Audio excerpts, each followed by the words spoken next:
Hello मेरे बच्चों, देखिए ये क्लास 10 के लिए बहुत ही इंपॉर्टेंट क्वेश्चन है। 2019 और 25 में पूछा जा चुका है। इस क्वेश्चन के लिए बच्चे बहुत ज्यादा डाउट में रहते हैं जब हम पढ़ा रहे होते हैं ऑफलाइन क्लासेस में। तो बहुत बच्चों को डाउट रहता है सर ये क्वेश्चन कैसे सॉल्व होगा। तो देखिए कैसे सॉल्व करते हैं इस क्वेश्चन को। लेफ्ट हैंड साइड लेकर के सॉल्व करेंगे। तो देखिए यहाँ पे जो भी डाटा है वो कॉस और साइन में लिखा हुआ है और हमें इसका रिजल्ट लाना है कॉसेक थीटा और कॉट थीटा में। ट्रिग्नोमेट्री के क्वेश्चन सॉल्व करने का बेहतरीन तरीका ये होता है कि कुछ भी लिखा हो उसको साइन और कॉस में ब्रेक कर लीजिए। बट इसमें तो पहले से ही साइन और कॉस है, लेकिन हमें लाना क्या है कॉसेक और कॉट। इसका मतलब ये है कि ये जो साइन और कॉस लिखा हुआ है इससे हमें कॉसेक और कॉट बनाना पड़ेगा।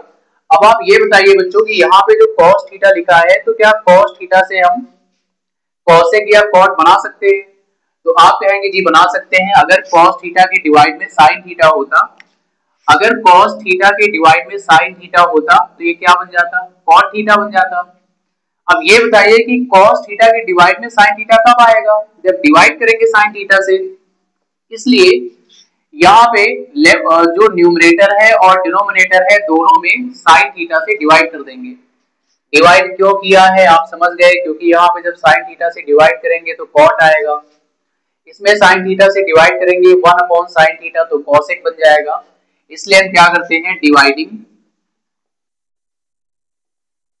Numerator and denominator by sin theta. दोनों को sin थीटा से डिवाइड कर देते हैं तो क्या होगा यहाँ पे cos थीटा डिवाइड में sin theta minus sin theta divide में sin थीटा प्लस 1 डिवाइड में sin थीटा।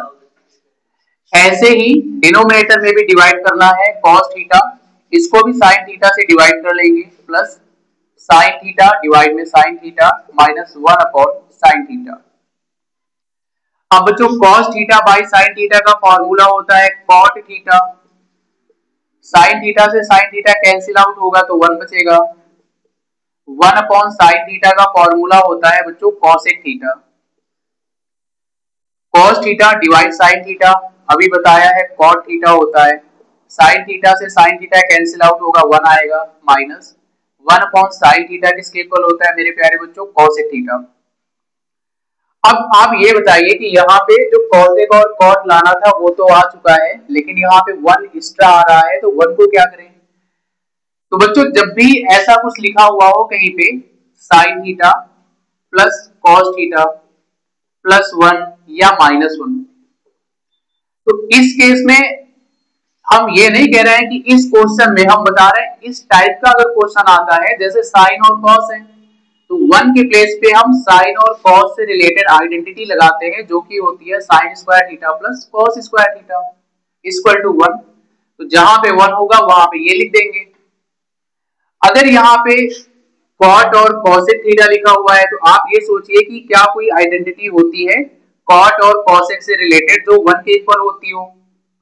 अगर सेक और टेन होगा तो उस केस में जो आइडेंटिटी लगाएंगे वो सेक और टेन वाली लगाएंगे 1 के प्लेस पे। यहाँ पे कॉट और कॉसेक है इसलिए 1 के प्लेस पे कॉट और कॉसेक से रिलेटेड आइडेंटिटी अप्लाई कर देंगे। तो cot theta plus cosec theta. अब कॉट और कॉसेक से रिलेटेड जो आइडेंटिटी होती है वो क्या होती है माइनस 1 के प्लेस पे क्या हो जाएगा cosec square theta minus cot square theta. यहाँ पे क्या लिखा हुआ है cot theta plus 1 minus cosec theta. अब देखिए बच्चों यहाँ से जब ब्रैकेट हटाएंगे तो माइनस से अंदर मल्टीप्लाई होगा तो यहाँ पे तो माइनस आ जाएगा, फिर इस माइनस का यहाँ मल्टीप्लाई होगा तो यहाँ पे क्या बन जाएगा प्लस बन जाएगा। ठीक है जी। अगर इसको हम ओपन कर लेंगे तो ओपन करने से फिर देखिए आप कुछ भी नहीं बनेगा, इसलिए इसमें ब्रैकेट ओपन ही मत करिएगा। ब्रैकेट को बच्चों ओपन ही मत करना। तो यहां से आपका फॉर्मूला बन जाएगा A square minus B square. किस चीज का बनेगा A square minus B square. तो इस A square minus B square के बेस पे फॉर्मूला अप्लाई कर देंगे हम। क्या फॉर्मूला होता है A minus B into A plus B. क्या होता है A minus B into A plus B divide में cot theta plus 1 minus cosec theta. अब आप ध्यान से देखिए बच्चों, यहाँ पे लिखा है cot theta plus cosec theta और यहाँ पे लिखा है cot theta plus cosec theta. आगे पीछे हो सकता है प्लस में, प्लस वाले केस में आप a प्लस बी लिखे या b प्लस a लिखे, दोनों में कोई डिफरेंस नहीं होता है। तो यहां से हम इस वाली वैल्यू को कॉमन कर लेंगे। इधर देख लीजिए बच्चों, cot theta plus cosec theta, इसको हमने कॉमन कर लिया। तो जब ये कॉमन हो जाएगा तो यहाँ पे 1 बचेगा, फिर इसके आगे माइनस है, माइनस लगा लेंगे। ये तो कॉमन हो ही चुका था, तो ये वैल्यू बचेगी cosec theta minus cot theta, cosec theta minus cot theta. अब ये बताइए कि यहाँ पे माइनस था, तो जब माइनस अंदर जाएगा तो ये क्या बन रहा होगा, प्लस। डिवाइड में देखिए, cot theta plus 1 minus cosec theta. अब देखिए यहाँ पे कॉट थीटा प्लस में है, यहाँ भी प्लस में है, यहाँ पे कॉसेक थीटा माइनस में है, यहाँ भी माइनस में है, यहाँ पे 1 प्लस में है, यहाँ भी 1 प्लस में है। तो ये सेम सेम है, कैंसिल आउट हो जाएगा। तो कितना बचेगा, cot theta plus cosec theta. यही आपको प्रूव करना था, left hand side equal to right hand side prove.